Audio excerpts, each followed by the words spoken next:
Number 2 is gonna be that special podcast that comes out in a long time How from about now. how about how about number two will be the one when we actually get viewers and they actually start commenting and we feel like this is episode 2. We just start back all over. We do number 3, 4, and 5 again.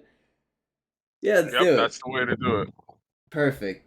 All right, guys. All things Alex Pereira. Yo, He's 233 pounds. He has a fight coming up in November, and he likes putting things in girls' butts. yeah, I was about to say. My boy got rape allegations. Let's go with this. Yeah, I have been. I don't believe it, Chama. I don't believe it either, Chama. Chama. I've been looking into it, and from what I can tell, just to give a little background information that I feel like a lot of people are probably aware of at this point, but she's an OnlyFans girl. She claims to not be a fan of the UFC, yet has gone to, I think, 2 events so far. She said she didn't know who Alex Pereira is, but she knew who Sean O'Malley was, which is weird because Alex Pereira is a much bigger star than Sean O'Malley. Chama. And Chama. And now her best friend that she went to the UFC fights with has blocked her on all social media. So I'm starting to see the cracks in the story here. I'm starting to think that for anybody who doesn't want to go and watch that cancerous 4-part video, it can all be summarized in she's lying. So, Bro, let me tell you something. I saw how long those TikToks were. I didn't even waste my time. I said, I don't believe it. Chama. yeah, no. Why wouldn't you go to the police about it? What's going on? It's not to say that OnlyFans girls that they can't be sexually assaulted. Maybe it takes a lot, but everything that she says sounds like she consented to everything. She said she willingly got in bed with him. I don't know what else. What more you He want? willingly helped him put it in. Yeah, that's not a lot of girls help you do that. And then she want to say she didn't feel happy about it. Man, Chama, he ain't doing I would have felt so happy if Chama man put that thing in. No, bro, and then, I don't believe the allegations. You can't convince me that you got raped and then afterwards you're promoting your OnlyFans and then you have fucking twerk videos on your TikTok. Yeah, you can't tell me Alex Pereira raped you in the butt yet you're still walking fine. I don't know. Things just don't add up. But he would have ended up in a wheelchair if anything. Hit her with that left hook. But yeah, no, Alex Pereira's been going through some nonsense. Javs, how you feeling about this?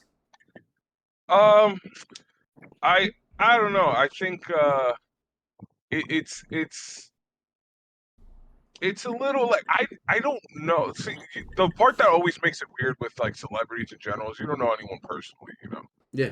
Like and I don't know, man. We live in a weird time, bro. Like it's very hard to get any truth about anything. Like, you know, like we live in a time, dude. Like you got to think about it. Like there's people, right? Like who legit like. I guess the easiest example to use would be somebody like from what's that show called? That '70s show, you know? Like when all that information came out about Hyde, like nobody believed that. Like even Ashton Kutcher was like, no way. And then you hear more and all the information, and it's just like, oh shit. So it's like it's hard to say. I don't think you could ever say never, but I think that like I also don't think like you should or should not just take the allegations seriously, and you know be wary about also just tossing them out on her part.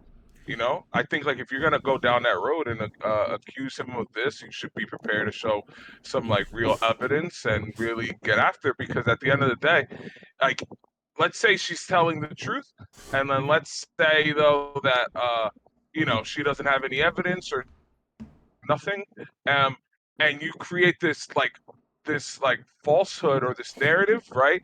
That it only ends up hurting more future rape victims. You know, like nobody like the more that people just toss it out when it's not true, or if it is true but lack sufficient evidence, so it's hard to prove, then the more that other people aren't going to take other allegations seriously. You know, so I think like I've always thought this like for a long time. Like there should be not only should there if there's an allegation, there should be some form of investigation. But I think if it's proven that this person has lied, like I think there should be an investigation on this woman. If it's proven that she lied, there should be some sort of consequence um because of it.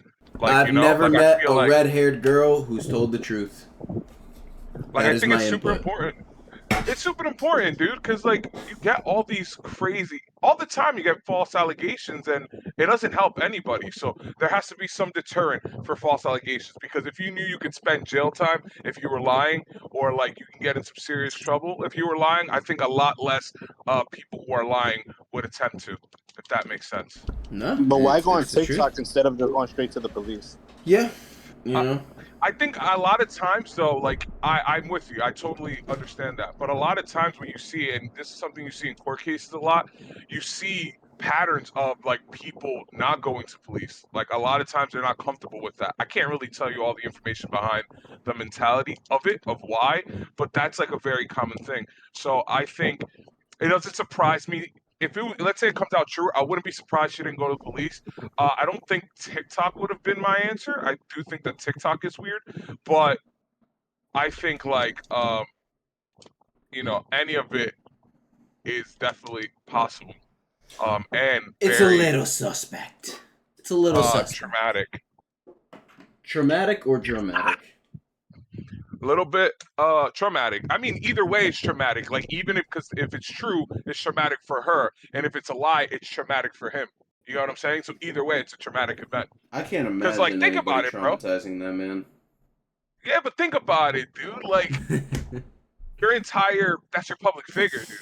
Like imagine if Dana takes this super seriously and just fires. You know what I'm saying? Like he can lose everything off something that theoretically could not be true, Thank or God vice Dana's versa. not like that.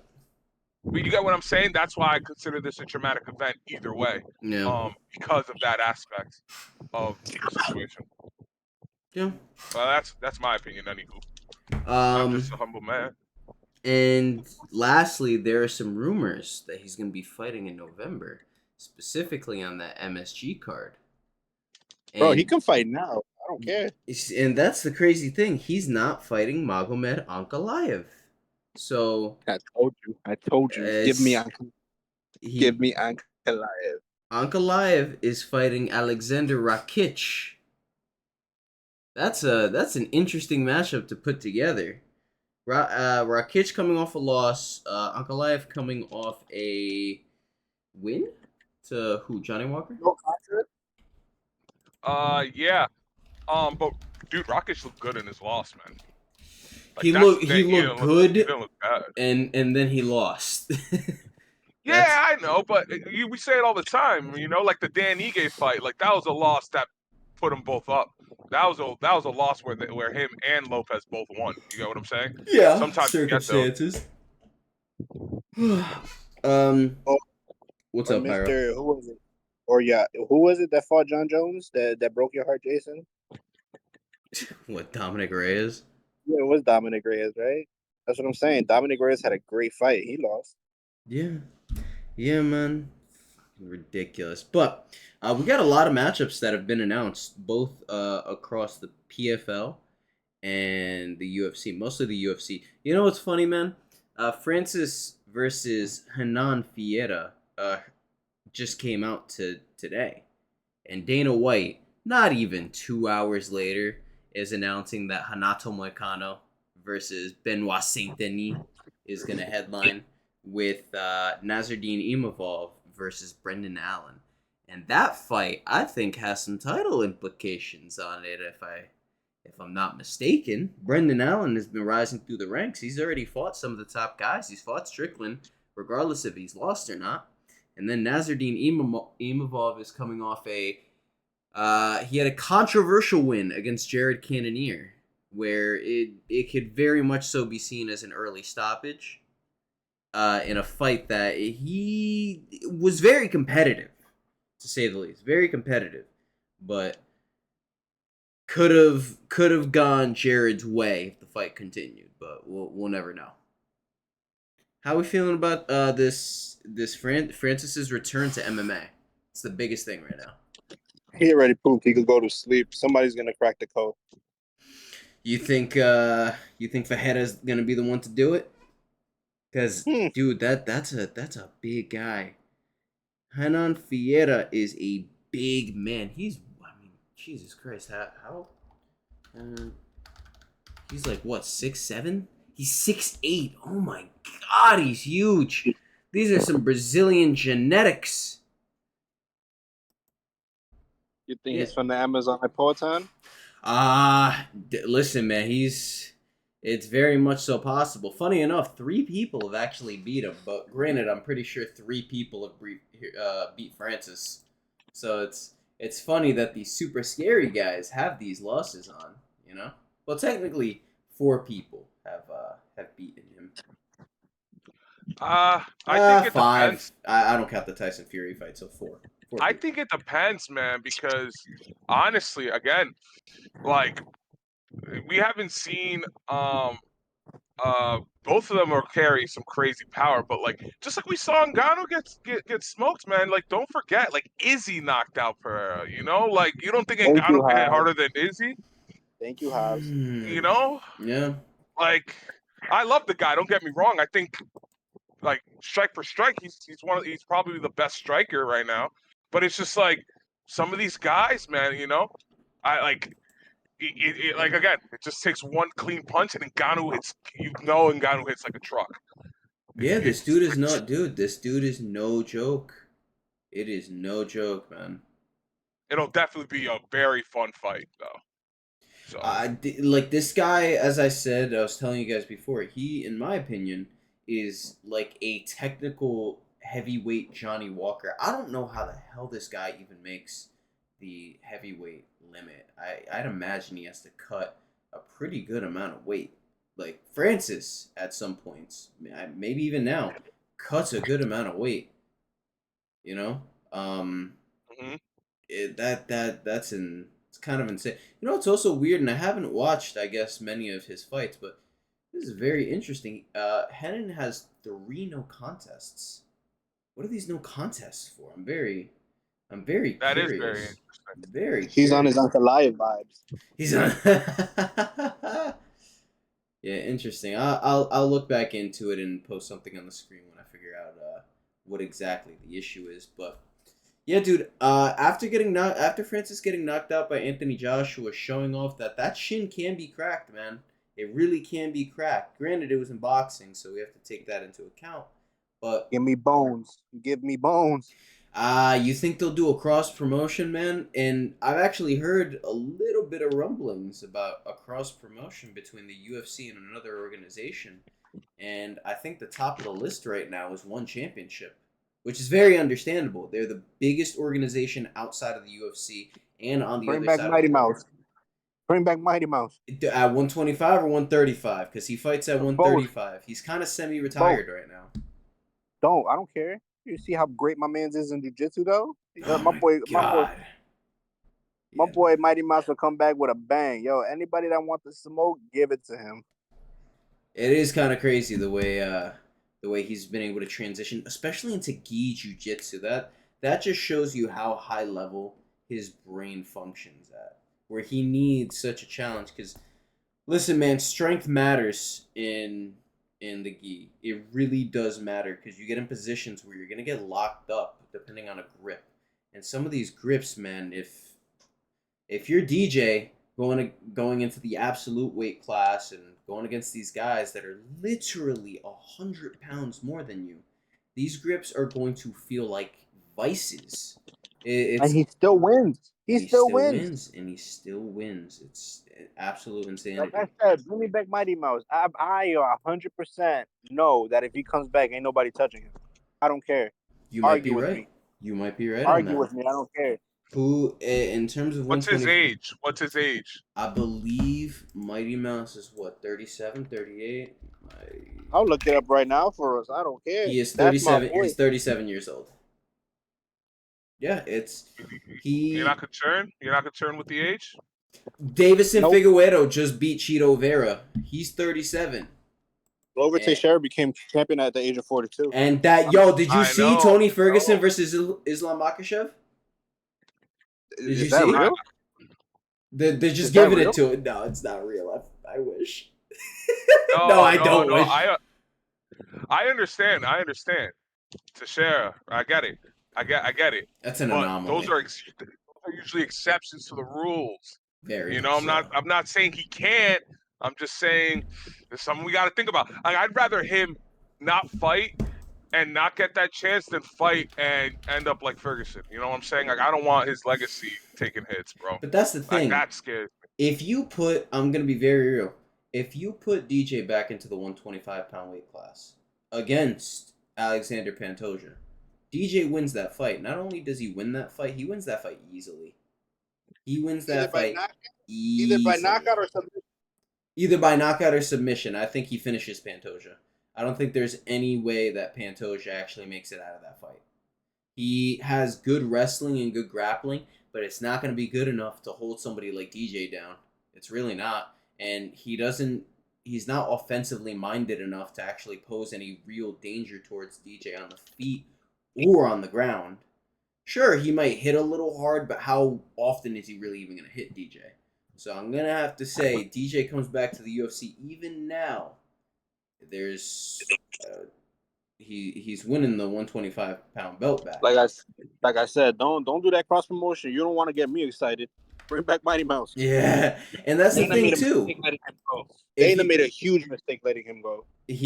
That's the thing. It was a good trade for both of them in different ways. They got Ben Askren. They were able to raise Jorge Masvidal. Look what they did with Jorge, though. No, I don't care. I don't. But you wouldn't have Super Necessary or 3 pieces in a soda. Popeyes wouldn't be as popular as it is without Ben Askren. Listen, I don't care about Ben Askren. If I would have kept Mighty, look, listen. I'm in the point of me enjoying MMA, UFC. You know, I'm in the point of my life where I'm enjoying the the sport and the art of it, bro. I don't care. You know, I love what they did for Jorge. It's great and all, but bro, I want to see a great fighter, and you know, you gave us Ben Askren, and the first thing he did, he got a fucking bougie ass win against what's his name? Robbie Lawler. Exactly. He got a bougie ass win, you know, that shouldn't have been a win. And then, you know, they gave him another real fighter. Look what happened. Yeah, no, it's listen. Yeah, it was a good trade if you really don't forget, dude. At that time period, Askren was the man. You know what I'm saying? Like, people forget, dude. In the Joe Rogan voice, people forget, man. Like, dude, he was the man. And Mighty Mouse, yeah, okay, it's Mighty Mouse, but you gotta think. Askren was the type of guy at that time period, dude. Askren was one of the what ifs. Oh, dude, this guy has to go to UFC. Come on, we gotta like. That's how people used to talk about him. Okay. Yeah, all right, yeah. You know? Okay, I agree with you guys, but Askren is a one-trick pony. Yes, but I would say, listen, by the time they, honestly, and you could see it in the results, by the time they got Ben Askren, he was like a Mustang with miles on him. Like, yeah, it looks cool, it sounds cool, but you look at the miles and you're like, why are you almost at 200,000 miles? What's going on here? I thought you said this was, in mint condition. Did you get the parts replaced? He didn't even have his parts replaced yet. He was waiting on getting hip surgery, and he says that honestly relieved a lot of pain and definitely helped his grappling out, but he got it too late. All right, but answer me this. All right. He would Dana let him go was why? Because he wasn't exciting, supposedly, Demetrius, right? He wasn't exciting. Which is nonsense. That's a bad take, Uncle Dana. Bro, but he had, how you call it? That's what it is. I'm not, like, no offense to the people I'm about to mention because I love them, but he kept Izzy, who's an anime fanatic. He kept and we have Patty who twerks when he beats people sometimes. Like, come on, like Demetrius was a gamer. Yo, he was the only fighter sponsored by Xbox. I mean, look at the amount of views he gets on his YouTube channel as well. He's doing very well for himself. But I think that the problem is that the top, when Mighty Mouse was at the top of the mountain, that was a time period again. Think back to that time period, bro. UFC was still weird about sponsors. Like they severely limited him in what would make him entertaining. Like the best parts about Mighty Mouse, aside from just being good, like the parts that are fun in his personality, the Xbox stuff and stuff. Think about how late he got that Xbox sponsorship, because UFC was so limiting for so long, you know. So that's, I think, where Dana dropped the ball even more so than just not than getting rid of DJ. I think yeah, it's also Dana dropped the ball with all of that, and that I think now it's a little easier to like yeah, it's a be bad look. It's a bad look. popular. Man, It's, Dana it's dropped the ball when he let McGregor freaking box No. Mayweather. Which will never happen again. But to get kind of back on track, just to go through all these fights, we have Brandon Royval versus Tatsuro Taira. And I gotta say, that is a fantastic fight. yes, For yes, it one is, and you for already know where I'm 125, leaving on. number 1 versus number 5. It's not often that you get like fights within the top 5. A top 5 fighter and a top 5 fighter. And when you do get it, man, are they exciting. They're either just technical slugfests, they're domination by one guy that you wouldn't have expected. I'm very excited to see this. It's for whatever reason, I'm getting Stephen Thompson versus Rory McDonald vibes from Brandon Royval versus Tatsuro Taira. I just feel like Taira is Wonder Boy and that he's coming up, man. Royval, I think he had every opportunity in the book to become champion, but I think it's time for him to start falling down the line. You know, Can we appreciate the fact that we're getting amazing fights? we're getting a lot, dude. We're getting a lot. We have Jose Aldo versus Mario Batista, which is what, number 9 versus number 11. And Jose Aldo's fighting down, but it's not a bad thing because they're not really sure if he can even make it to a title. He's already retired, half retired another time. And I mean, everybody who is ranked ahead of Jose Aldo is a tough fight. He already lost to Marab. He lost to Piotr. Honestly, I do think he beat Sandhagen. After that last performance, man, I know Aldo isn't in his prime, but and Sandhagen looked good. Don't get me wrong. I'm not saying he's washed or oh my god because he lost to Umar, he's not that guy anymore. That was a But great fight. that was a fantastic fight all around. Like the way that Corey showed everybody how to deal with the wrestling, the simplest thing. Just stay higher. Stay higher than him. If you're on the ground and he's trying to stay higher. Act like you're gonna start standing up. Get your hips up, sit on him, put the pressure back on him, and just roll out of things. I think he Granby rolled out of 2 or 3 takedown attempts. Got complete clearance, broke the hands. He focused on the hands, and he was very quick about it too. Very technical. But Jose Aldo versus Mario Batista, how do you guys see that one going? I'm gonna give the benefit of the doubt to Jose. He's been good. He looked good in his last fight too. Yeah, he did. He really did. Yeah, I like Aldo. I think he could get this done. He seems to be even in his losses, right? He just feels like he's closer to his prime than he was even 2 or 3 fights after, or even the fight right after McGregor. You know what I'm saying? Like he feels like he's confident again. I love to see that in fighters. And and 2 things real quick. One, Sandhagen would smoke him. I'm sorry, it just Sandhagen would smoke him. Okay. But I think what really surprised everyone, I think, and what got honestly the difference between Umar and Sandhagen, I think what surprised everyone is Umar looked impeccable in striking. I don't think anybody anticipated that type of striking performance. I think legit after that performance, I think he's top 2 out of like Dagestani strikers. Honestly, like Dagestan, brother. he was, you know what it was? It was the accuracy. The accuracy is what got me. I was like, okay, I mean, like even Khabib can hit hard sometimes, but it's the accuracy that was just so impressive to me at first viewing. So I think that Sanhagen does clean Jose, but I mean, that's not fair. Well, just Aldo versus Batista. Yeah, no, I know. I already said. I think Aldo takes that one. Okay. Yeah, no, I think so. Jared Cannonier versus Paulo Costa 2. Sorry, Kyle Borrelio. My bad. Kyle Borrelio. Kyle Borrelio is nerd Paulo Costa. The Superman, Brazilian Superman. This is I gotta look more into some of Kyle's other fights. I haven't I don't watch them much. Kenny from what I know. Yeah. So, but listen, from what I can tell, Kyle Borrelio definitely needs those glasses in a fight. He punches sometimes and he puts up his defenses sometimes. Like can he see? And then you remember he wears some thick glasses.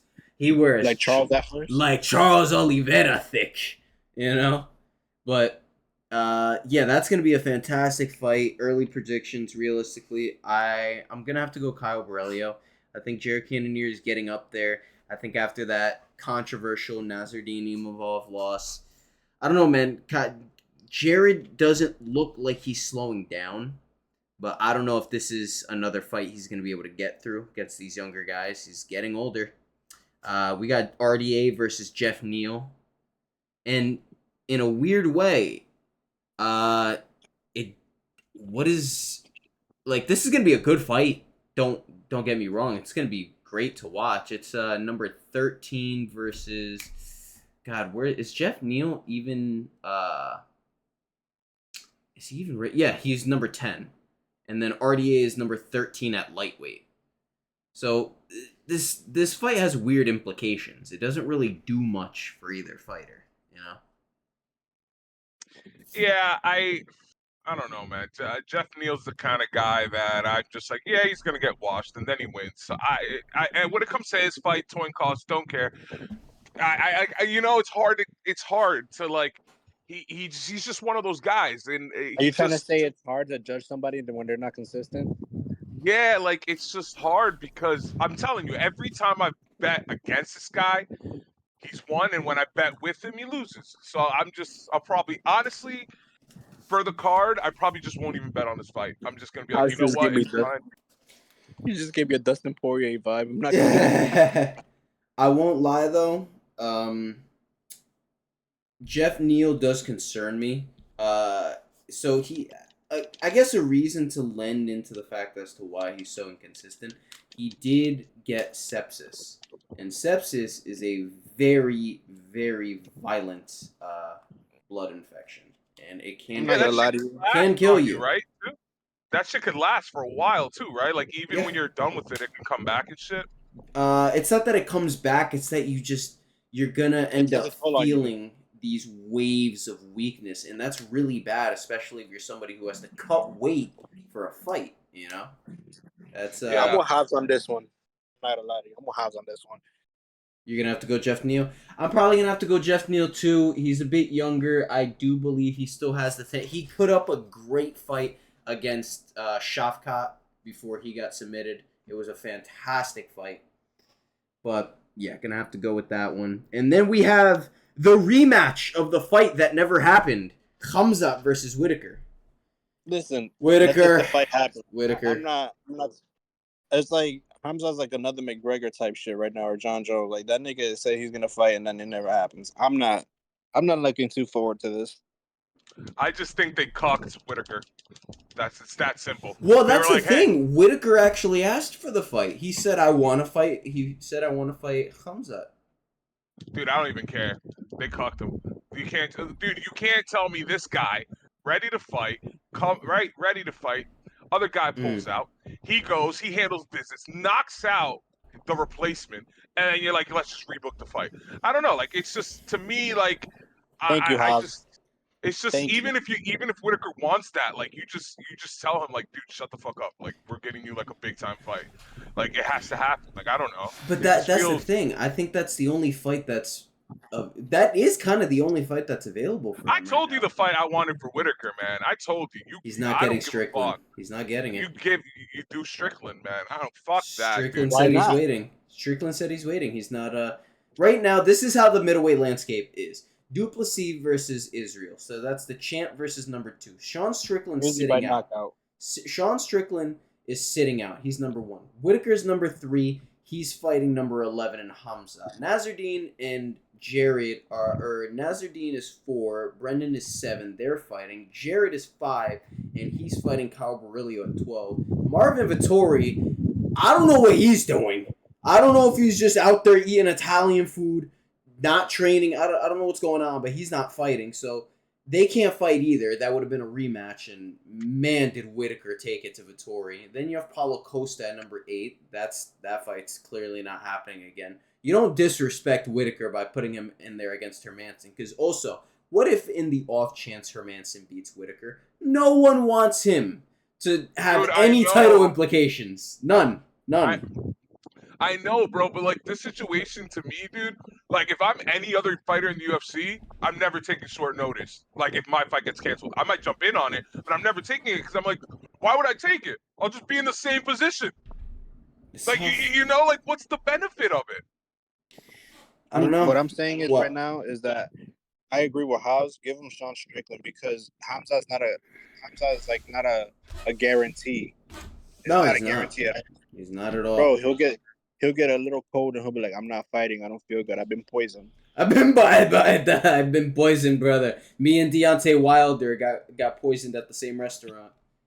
Believe it or not, Hobbs, am I wrong though? Hobbs, am I wrong? Nah, man, I don't think you are, dude.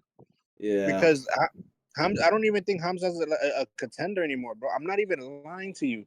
And if he is a contender, and if he actually does beat Whitaker, because I think I have Whitaker, I'm gonna I got my money on Whitaker. That'll be a great. That I'm not even gonna lie to you. Give me Kamaru versus Hamza again. How about that one?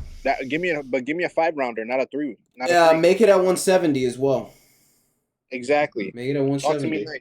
He'll never fight at 170 again, but it should be at 170 if they have the rematch. But there are a couple more fights. Just gonna go through them in case I haven't said them.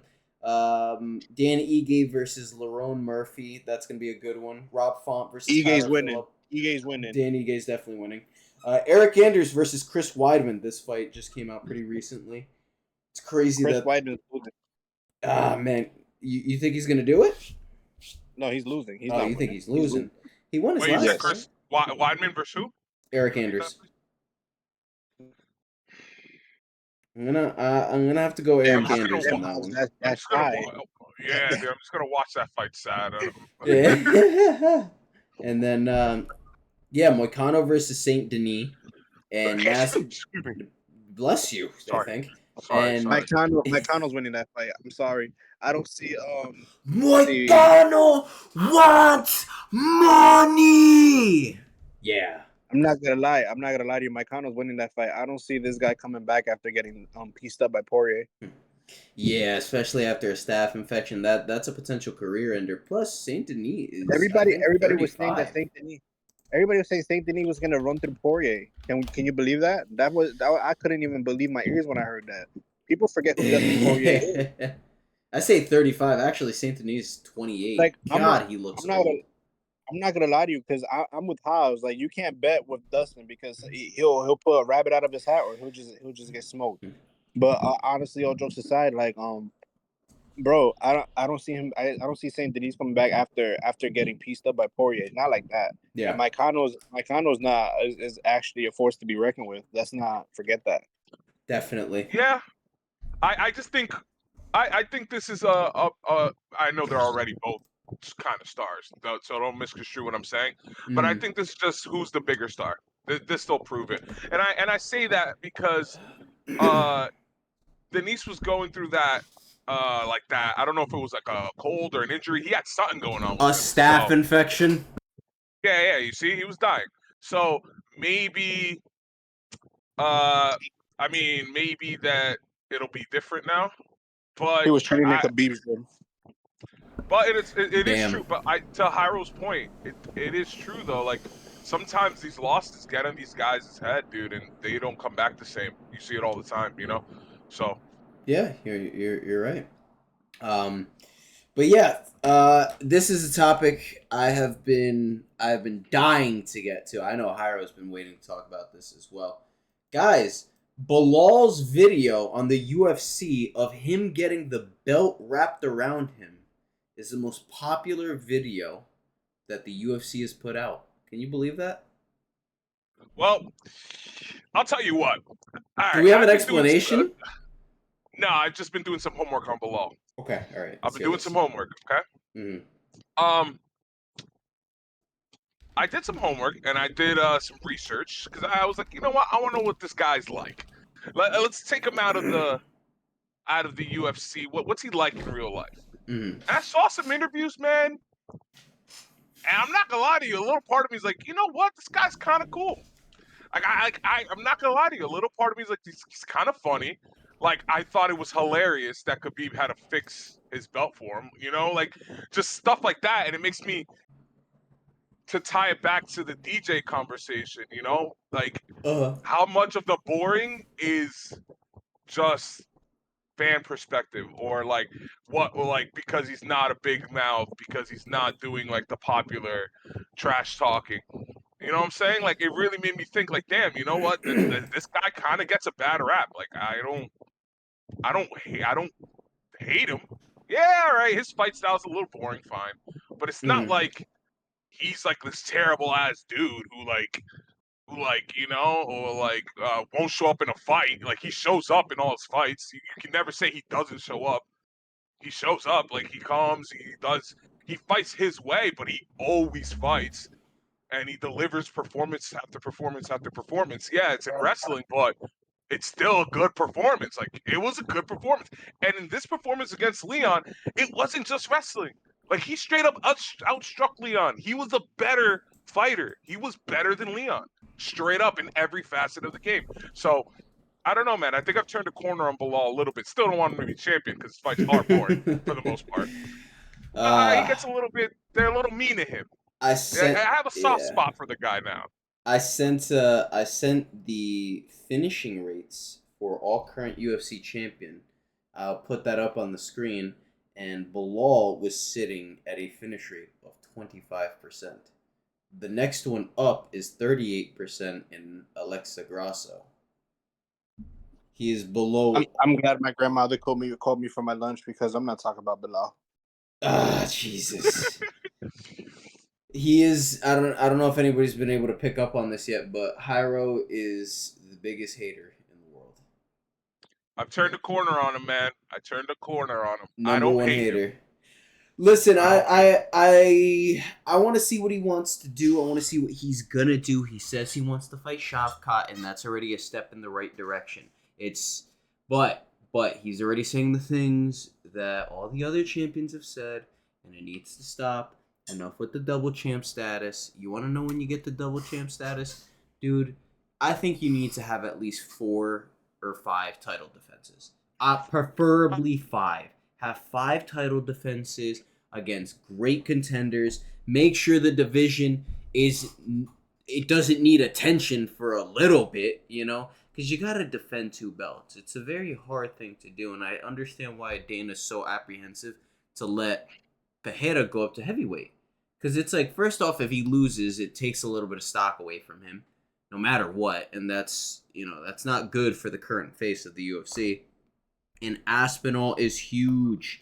He's massive, dude. He's younger. He's quicker. He is that guy. So I think No, if I'm with listen, I think you. if I'm you with put you. Alex, I think if you put Alex at heavyweight, you put him against John Jones. But I think John Jones isn't gonna fight anybody but Stipe and potentially Aspinall. Which I mean, I'm not saying John is scared, because John is not scared of any man. That man is a different level of tough that I don't think people truly appreciate.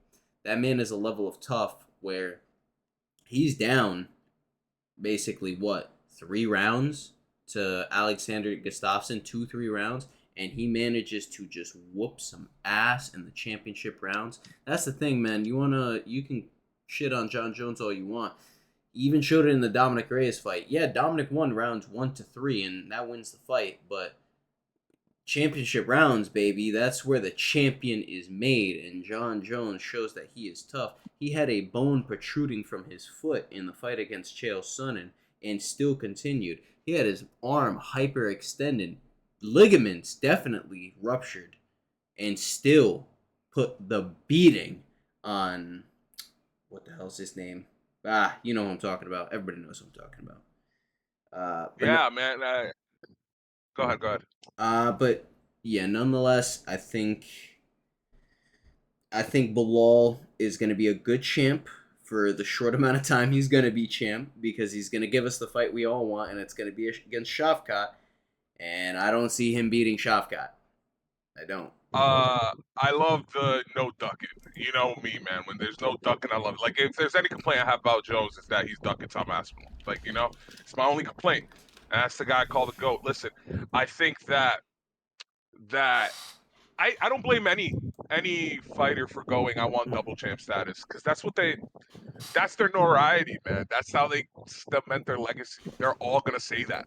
I agree with you. You should defend the belt 3 or 4 times. But if Dana wants to give you the second, like, you should defend the belt 3 or 4 times, Jason. But you're champ, and Dana's like, you know what? You want to go up and weigh and go for the double champ? You're not saying no. I don't You know what I'm think. saying? Like, Yeah, I hear you, but I don't know if Dana's gonna have it in him to tell anybody right now, hey, you should go up. I think he wants everybody right where they are, because he's not even entertaining the Sean O'Malley Ilia Topuria fight. If Max wins, he's not entertaining it, because he's sick of it, man. He wants these fighters to fight, and it's something I said to you, and we need to start doing this, and we'll start doing it in the next type of MMA video. But we're giving personalities to these potato absolutely. sacks we call fighters in the UFC. I'm sick of it. Listen, I don't care who you are. We're giving you a story. Whether it's true or we made it up, you're getting a story, and you're going to live with it. And it's going to be the one we're going to tell everybody, and it's going to be the one that you're going to be known for. You understand me? And that's that. And that's that. Everybody in the top 15 of the UFC is going to get a story. All right? So everybody be prepared for that. I hope your personality doesn't suck too much, because if it sucks too much, we're just gonna run buck wild with it. Yeah, dude. I agree, man. These fighters, and it's hard, I feel bad sometimes for certain fighters where it's like, they're like, I feel bad for certain fighters where they are. It's like, it's not like they want to be boring. You know what I'm saying? Like, some of these guys just don't got it in them to say. Like, I know myself. Like, yeah, I can sit there, talk the shit, do all the stuff, but there will be a point in time where I'm like, yeah, nah, I'm good. I don't even want to do this fucking interview, dude. Fuck off. Like, I know myself. So just, if you have like a personality like that, put it times like 100. Like, some of these fighters are just, dude. Some of these, like fucking who's the guy? He just fought recently, and he has a stutter. Curtis And for a Blades. long time, yeah. Like, imagine how uncomfortable that guy must be. He knows he has a stutter. He knows people know it. Like, imagine how hard it is for him to sit there and then try to be entertaining. You know what I'm saying? Like, you feel for those guys, but that's why we're gonna do them a favor and make their personalities for them. Exactly. We're gonna. We'll come up with something for Curtis Blades. We'll do him some justice. Yeah, I want him to have something nice. I like him. He's a nice guy. Yeah. Nice guy, Blades. But yes, CM Punk even gave Belal a shout out. Look at that. You know what I mean? CM Punk is out here saying, "Listen, shout out to my brother as a person. Shout out to Belal as a person." Again, I talked about what he did for a Palestinian family. His Belal's family also runs a charity foundation out of Palestine. So, good for them for wanting better for everybody else. And in the words of Jairo, because since he's not here, I'll talk for him. Man, that dude from Chicago, anyways. Alhamdulillah, don't. So that's Jairo's take. And speaking, Yep, that is my take. I'm listening. Don't get me wrong. I'm listening. I'm not talking about Belal. I'm not. It's a waste. It's a waste of breath. and you popped in at the perfect time. We got rid of Mighty Mouse, but yet we're gonna keep Belal and Aljamain Sterling. Yeah, greatness. Wow. Listen, I won't ever defend Aljo. All right, I'm gonna give you guys some odds. I'm gonna give you guys odds, and you guys are gonna tell me who fits these odds. We have plus 158 to minus 205. Max and Ilya. Who's the favorite? Who's the underdog? Ilya should be favored. You think he should be Hell favored? no. You think Ilya Hell. should be favored? Well, in my opinion, you take this as you will. In my opinion, my Okay. personal opinion, is something I've always believed. Very few times should the champ not be favorited. That's my opinion. Mm-hmm. Like that's just how I roll. If you tell me Okay. what you think, I very rarely will give a champ the underdog. They're champ for a reason. That's how I look at it. So I think Ilya should be favorited. He's champ. And then Max had the perform. You guys know I'm a big Max guy, but I think Ilya should be. He stopped the guy that stopped Max 3 times. So, Yeah, that doesn't count. Oh, it never happened. Not that it never happened. It just doesn't count. It's not the same Max. It's not. It's not. No, it wasn't the same Volk. I don't like that fight. Was the equivalent of the Bobby Green and Patty Pimblett fight. Bobby Green has never shot a takedown in his life, but all of a sudden, this man is a wrestler. Yeah, no. You're just jealous that Pimlet's the truth. No, Ilya Patty's fought. the truth. Ilya fought. Fuck Patty. Ilya fought a Volk that should have been taking a break for a little bit. All right, you got kicked in the fucking head. All right, starting to take this a little personal if you can't tell, but yeah, no, Max is the underdog, which I do in all realism. I do understand he does have to cut that weight. Max just fought at 155, and he looked good for the weight class. You know what I mean? Clearly, he put Justin out as well. He looked good. But to cut that weight, especially later on in your career, man, it weakens your chin, it saps your stamina, and you can be Maximus Holloway. It takes a toll. So it's kind of like, what happens, cuz honestly, I was on the Ilya train until he started acting corny and Connor this, Canelo that, 155 this, and it's like everybody was on your side even after what you did to Volk, and everybody loves Volk, and you gave yourself the corn treatment. So what happens whether Max wins or loses? Because so far, if Max wins, he has that Islam fight waiting for him. Islam's already calling him out. He said, if Max can get past Ilya, I think me and Max for the 155-pound belt is what the fans would want, and it's what the fans should get. And I agree. Islam, Max by knockout. Max by knockout? At 145? Look what he did to Gaethje. But that was at 155. He had a couple pounds. Had a little bit more weight behind those punches. But he's gonna point to the ground and let Ilya know. That's why. He's gonna point to the ground and tell Ilya, and let Ilya know.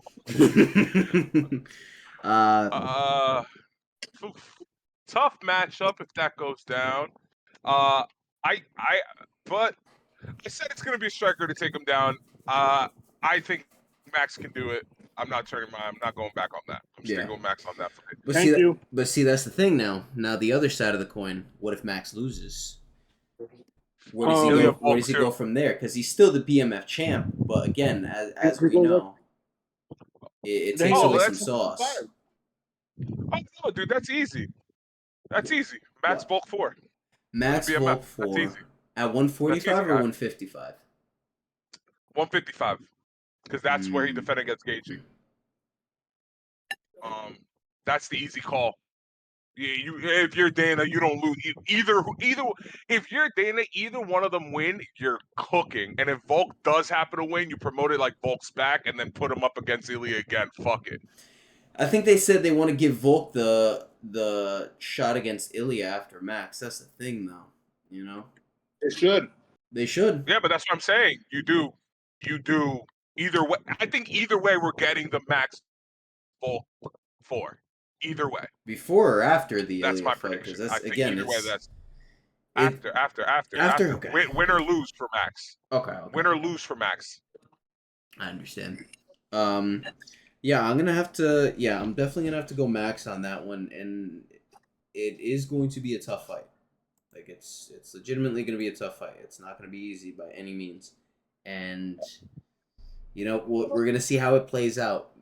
El Matador is definitely gonna play the bull in that fight, and he's gonna pressure Max, and he's gonna try to back him up against the fence. And I think that's where Ilya also does his best work. He's very fast, and they both have some crisp boxing. So unless Max is gonna implement some head kicks, man, which I think he's very much so gonna have to. He's gonna have to implement knees up the middle, and he's gonna have to implement high kicks and like. You don't even have to land the high kicks. That's the thing. Just keep throwing them, and you don't have too much of a fear of getting taken down. You got good takedown defense, and even if you get taken down, you're going to get right back up. Ilya is very good on the ground, but I don't think he poses a submission threat to Max. Who the fuck is that guy? God damn it. All right. UFC Fight Night, baby. Tybura versus Spivak 2. We're getting a rematch of a fight that nobody even saw the first time.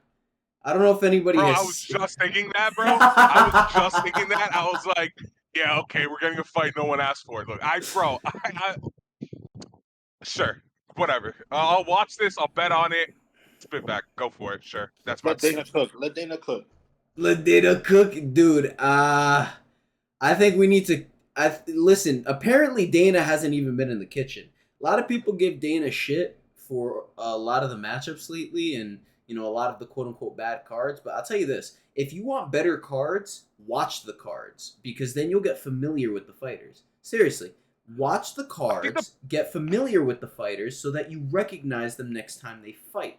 Pay attention to the ones that are actually going out there to put on a show. And you will be woefully entertained.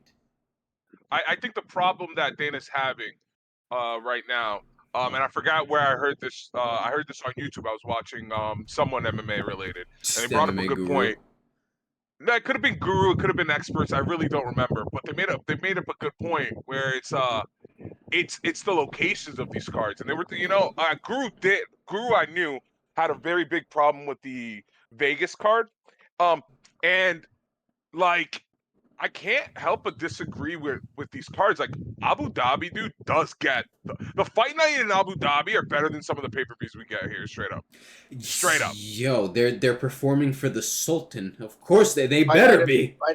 Abu Dhabi should be a pay-per-view card. I'm not even gonna lie to you. But that's the thing. Like, I'm not saying, dude. Like, business-wise, they're doing the right thing business-wise. But I'm saying a lot of the fans end up feeling like that's why you get so many complaints. They're like, oh, what's Dana doing, man? Fuck this card. Shit like that. Like, look at the fucking Abu Dhabi card, dude. Come on, dude. That card's crazy. So It's a very good one.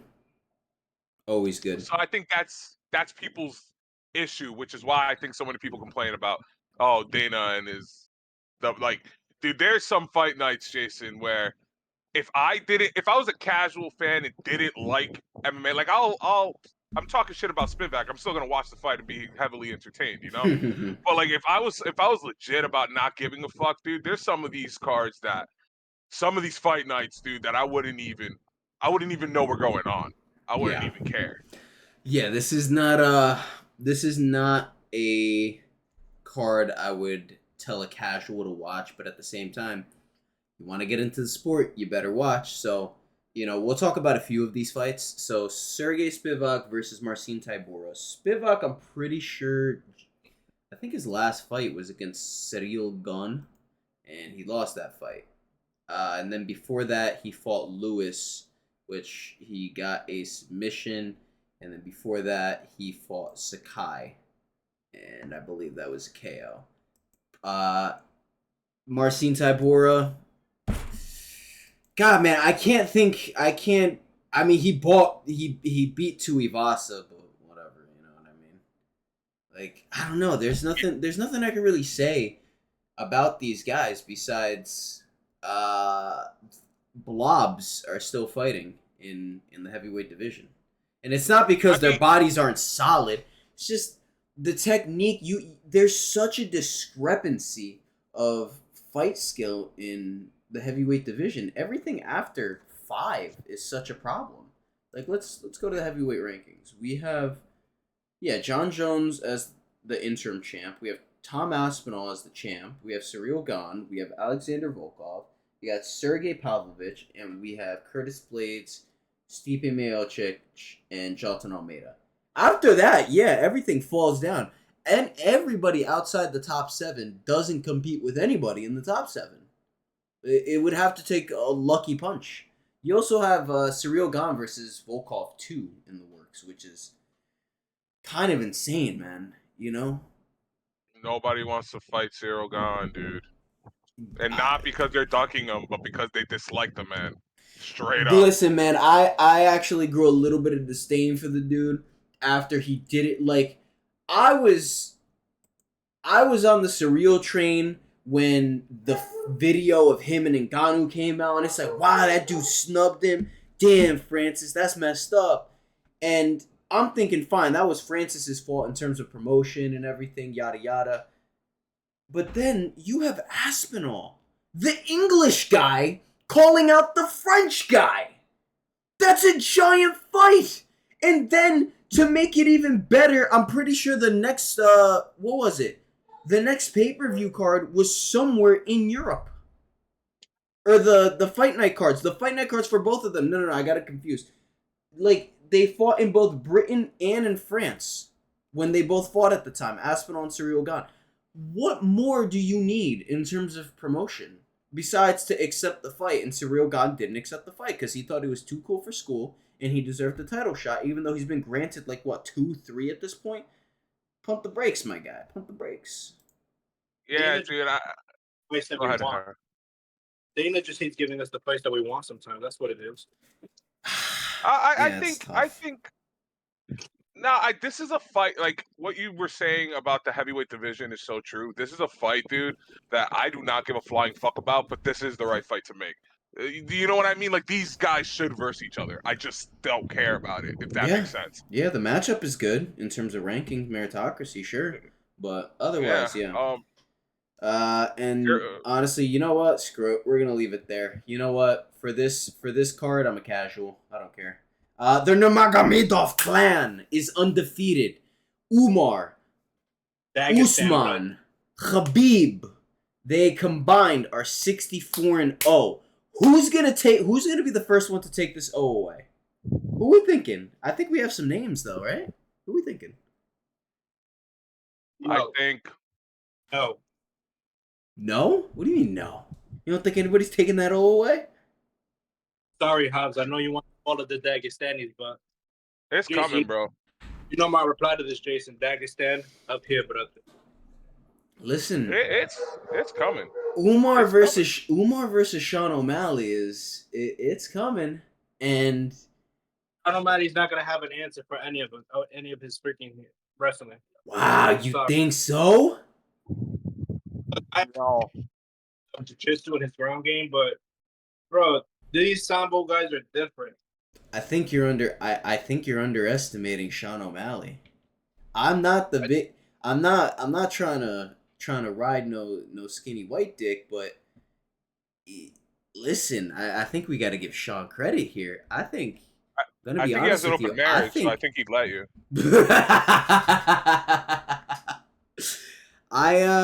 I think Sean beats Umar. I actually think he knocks him out in the 3rd round. Are we almost done with this? What do you mean, are we almost done with this? You're disrespecting the Dagestan, bro. I'm not disrespecting. I think that if one of them had to lose it, it'd be Umar and it would be to Sean because Khabib's not coming back. Usman, I'm sorry, man. You fight in Bellator.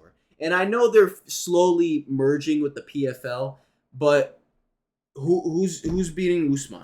Who's beating Usman Nurmagomedov? No one. No one. I don't even think if you put him at 155 in the UFC lightweight division, I don't think anybody but Islam would beat him. And I'm not even too sure about that one. You know? Who is beating Usman Nurmagomedov in the UFC at 155? Who? The exact name you said, Islam Makhachev. But they would never fight. You know what I mean? That so like. No, but you gave a hypothetical. I did. Yes, fine. Yes, Islam would win, but yeah, no. Yeah. I think Umar's gonna drop the ball. I think he's gonna be the first one. I think Sean is very good at reading his opponents. I think he studies tape very well to the point where, listen, look at what he did to Aljamain while he was that injured. Like, to the point where I know every fighter's got a freaking excuse and an injury and a limp and a fucking torn panty line, but I don't know. I like it. I think Sean gets it done, especially after seeing the Sandhagen fight. It was competitive. Truthfully, I had it 4-1 for Umar. I could see 3. Yeah, I had it 4-1 too, but close 4-1s, not like blowout. Yeah, 4-1. no, very close 4-1s, but 4-1. I could see it 3-2, but I think 4-1 is correct. And you know, I think Merab puts up a good fight, but I don't think Merab gets it done against Umar. I don't think he does. No, I think. Go ahead, Jairo. Go ahead. Not in any way possible do I see that getting done. Who? Wait, what? I don't even see Merab beating Sean, to be honest. I don't either. I like Merab, and I've been saying, and I said it last time too. I said Merab's gonna win, but I don't know, man. I'm kind of flip flopping. It's tough. I like Merab. He's funny, you know what I mean? I do like his fight style. He's just relentless. He's got mutant lungs, but I don't know, man. Sean really is that good. What I like about Merab is that he's not a one-trick pony. He's not. He's not. This is gonna be the fight that afterwards people are gonna be like, "Oh, Sean could wrestle," as he's been saying forever. He's like, "Dude, I can wrestle. I just don't need to." Yeah. He's been tooting that horn. We're gonna find out with Merab if that's true. We're gonna find out with Merab if that's true. But that's my prediction. Umar is the one who gets the L first. I mean, it has to be Umar. It's just the level of competition is different. Yeah. It's better in the UFC, and Khabib's never coming back. Never. You know, like it has to be Umar. Never. Even if Khabib did come back, I don't ever see him losing. I actually think Umar. I think when all said and done, I think if you look at their skill base, Umar has a higher ceiling than Khabib does. Definitely does. I'm not going to deny that. Yeah. But let's one thing we never talk about, and we could talk about, is how disciplined Khabib always was, no matter what. True. That's very true too. Very true. Very disciplined. Really makes you go, bro. If I'm not sleeping, eating, training, alhamdulillahin, and then doing it all over again, I'm not gonna be champ, bro. Like it's just not in the books unless I'm willing to sacrifice my life for this. So, what's it called? Man. Listen, I think it's gonna take, because it's what I've always told you, Jason. It'll be a striker to put out the daggers. It's gonna be a striker. Now, what you truly need is a striker like Sandhagen, but that will throw more strikes. Like Sandhagen, you need someone who has enough base wrestling, that they could hang, but will rely more on their striking, where Sandhagen usually does, but he didn't this time. This time he went full wrestling, if you know what I mean. So like, kind of like a Whitaker. Like a Whitaker would be a great, like someone Whitaker style, but like with a better chin, in my opinion, would really, I think, would really put Umar in trouble. Like would really make Umar struggle, and I think it has to be a fighter like that to get a dub. I don't doubt that. Against. To segue into our last two topics, essentially, we got CGI, the Craig Jones Invitational. I was kind of talking about this a little while I was doing community service yesterday. We have the brackets. The brackets are out, baby.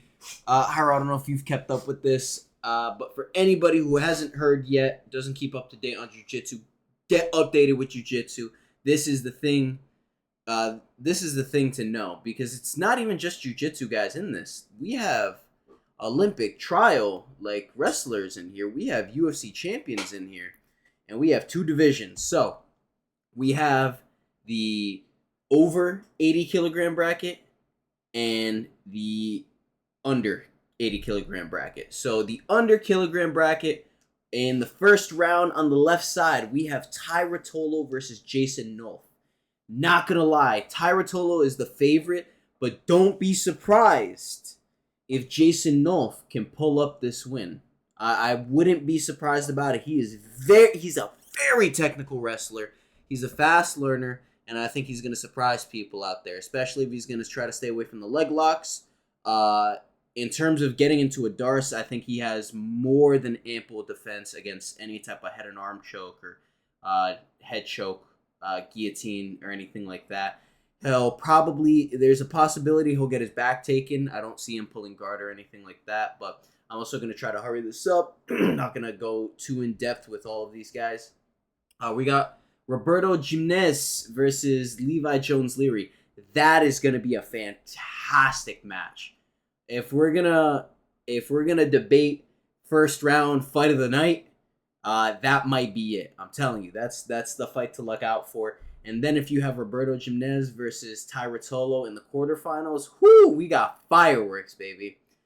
Next up, we have Lucas Barbosa versus Kenta Iowamoto, who I've seen one match of. I don't know too much about. But Lucas Barbosa, that's the Hulk right there. And if you want to see Hulk smash, go watch that man's highlights. He's not a submission-heavy grappler. He is a definitely position over everything else.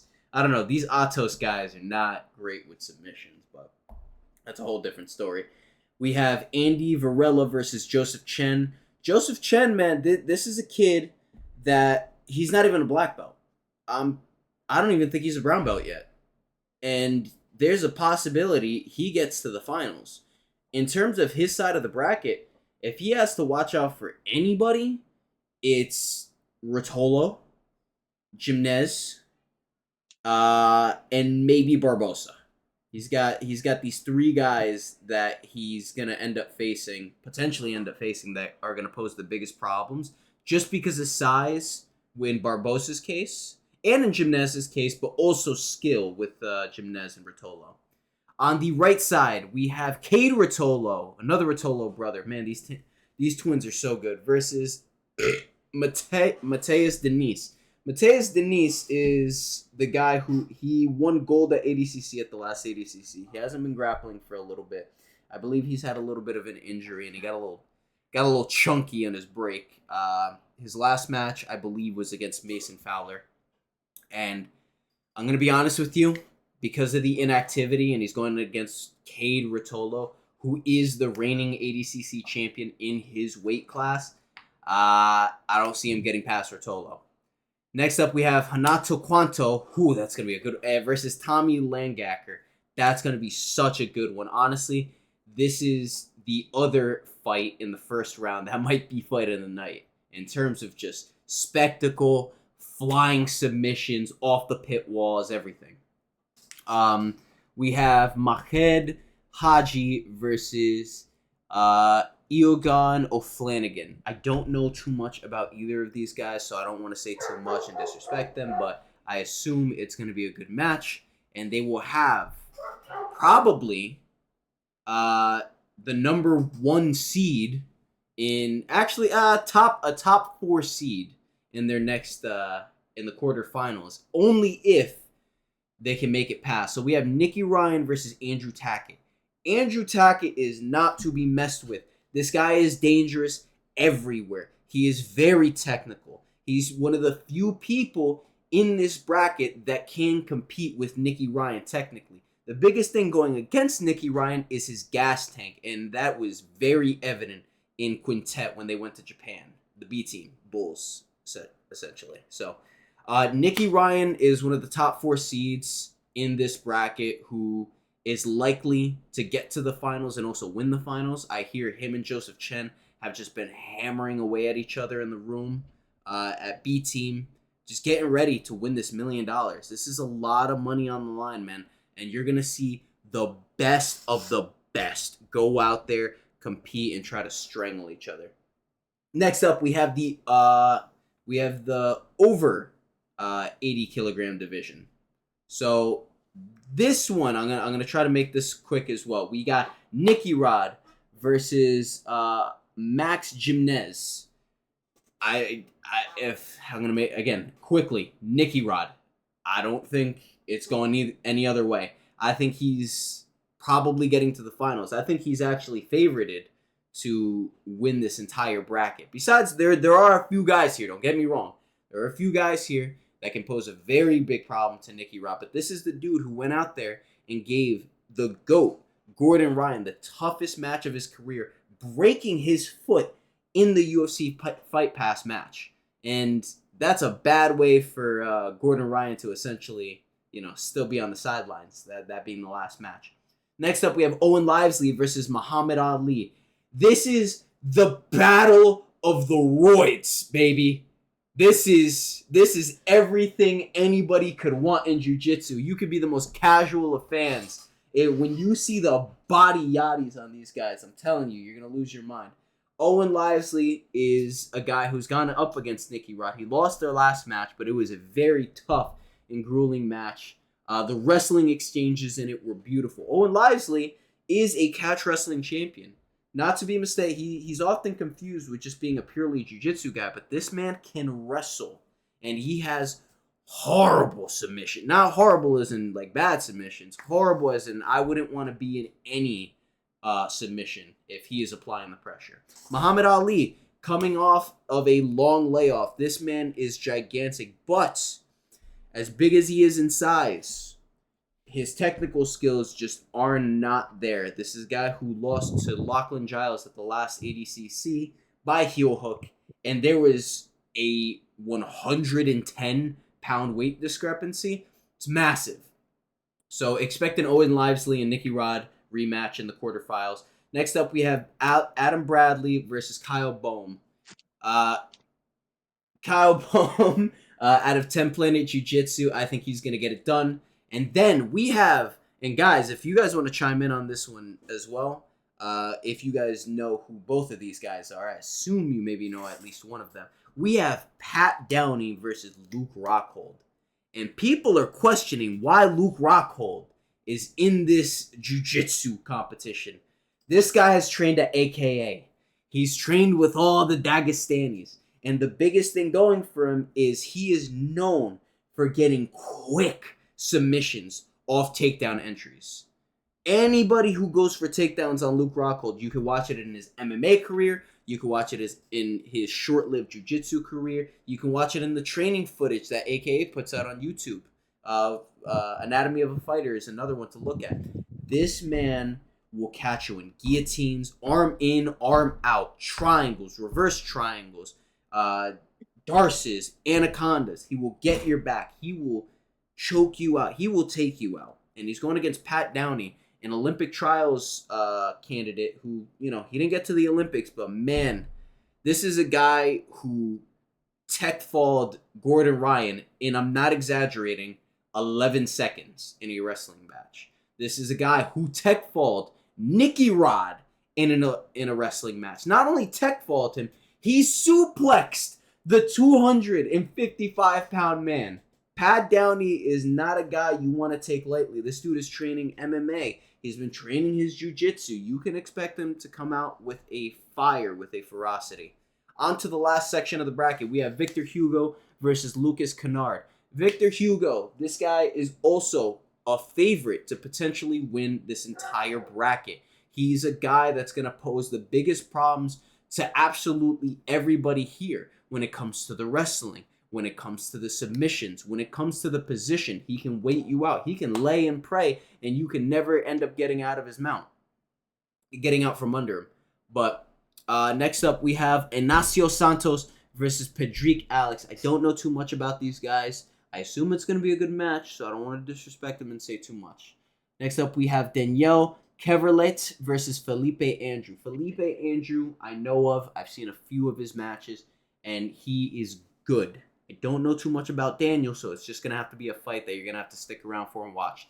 Last fight on the bracket, we have João Gabriel Rocha, another guy who arguably beat the GOAT in Gordon Ryan. This is a match you got to go back and watch. This is a man who also actually broke the legs of Gordon Ryan. But it also just goes to show you, Gordon Ryan is tough. You want to beat the GOAT, man, apparently breaking him isn't enough. But in all his credit, this is a man that can apply pressure to the highest levels, to the highest degree. He's one of these guys that if Victor Hugo goes against, and I'm pretty sure they've matched up before, it's not going to be a walk in the park. They know each other's games. If you have Nicky Rod and João Gabriel Rocha in the finals, this is going to be a very, very tough match. Rocha is very hard to take down. Not only that, his guard is tricky. He will pull you into his guard, and he will sweep you from there and never let you back up. Nicky Rod's got to be very careful. These body lock passes that he likes to do aren't really going to work on somebody as thick and as strong as Rocha. Rocha is going against William Tackett, and William Tackett is good. He is very good, but I think he's going to be a little undersized against Rocha. So those are all the fights going on. And thank you, boys, for letting me speak on that. I know you guys don't know too much about jiu-jitsu and don't keep up with it, but for everybody else who does, this is what's going on. All right? It's okay. I was listening. Appreciate I was you. listening too, man. But interesting breakdown. On to the last topic. Tony Ferguson half retires. I'm gonna let you guys speak on this. I've talked enough. You're not gonna like what I'm saying, but he should go. Here, I'll close my ears. Go ahead and say it. He had to, man. He just don't got it no more, Jason. He said he gotta go back and fix some stuff. It's not gonna happen. It's like 9-8 fights in a row already, bro. It's over. You gotta learn when to give it up before you get really hurt. Yeah, man. And I'm glad he didn't get hurt in that Chiesa fight. He got choked a little bit, but that's that. He didn't go out, which is good. At least he tapped. Yeah, his wife probably told him, "Hey, bro, please don't go out." You know what I mean? Please tap. It's not worth it. The brain damage isn't worth it. Yeah, I mean, he had to, man. And like, you can't lose to Chiesa. That's it, right? I know, who was also on a 3-fight losing streak. God. As much as you hate to hear that, I know. I'm sorry. I'm sorry that we're the ones who have to tell you this, but you just can't lose to Chiesa. I know. I don't know. I'm glad he did retire, half retired, whatever. It really should be it.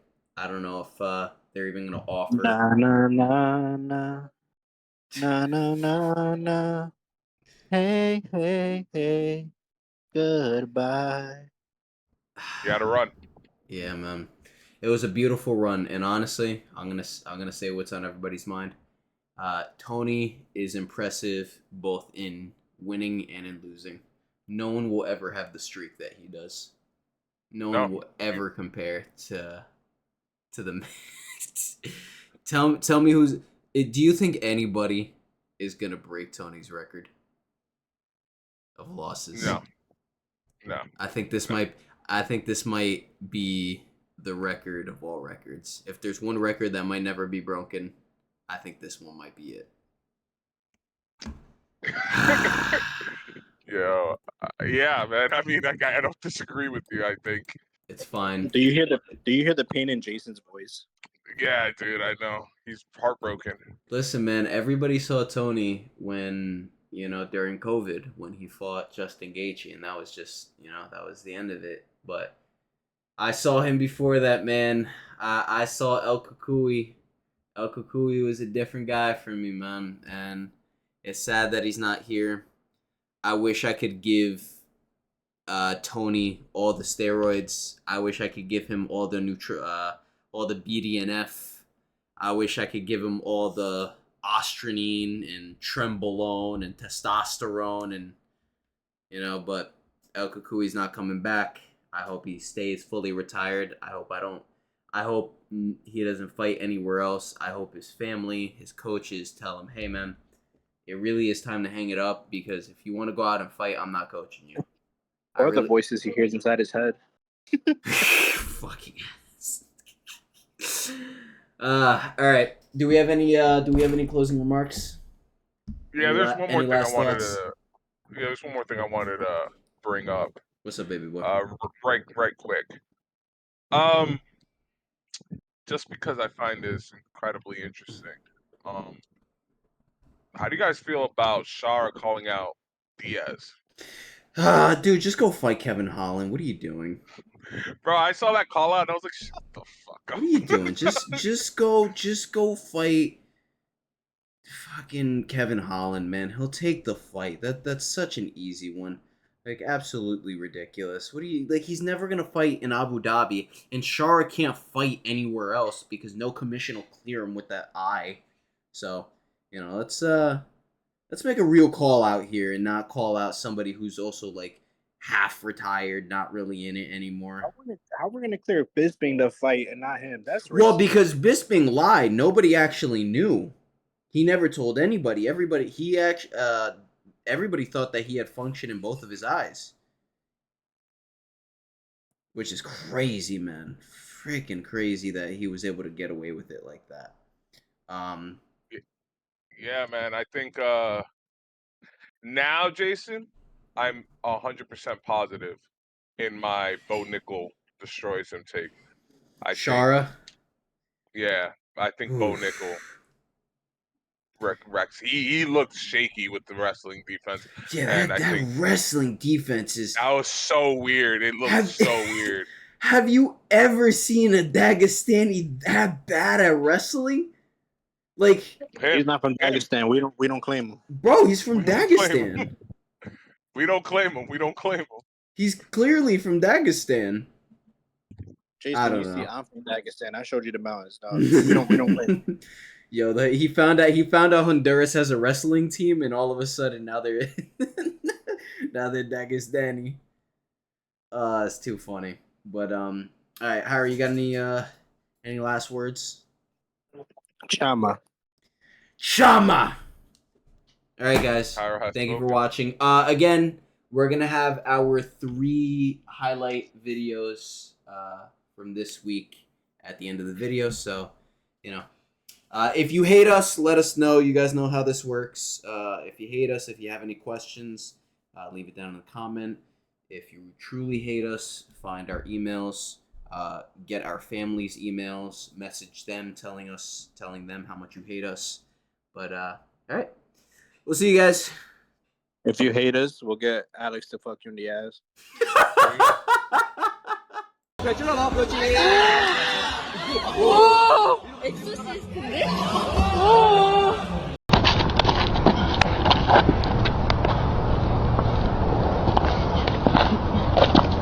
There you go.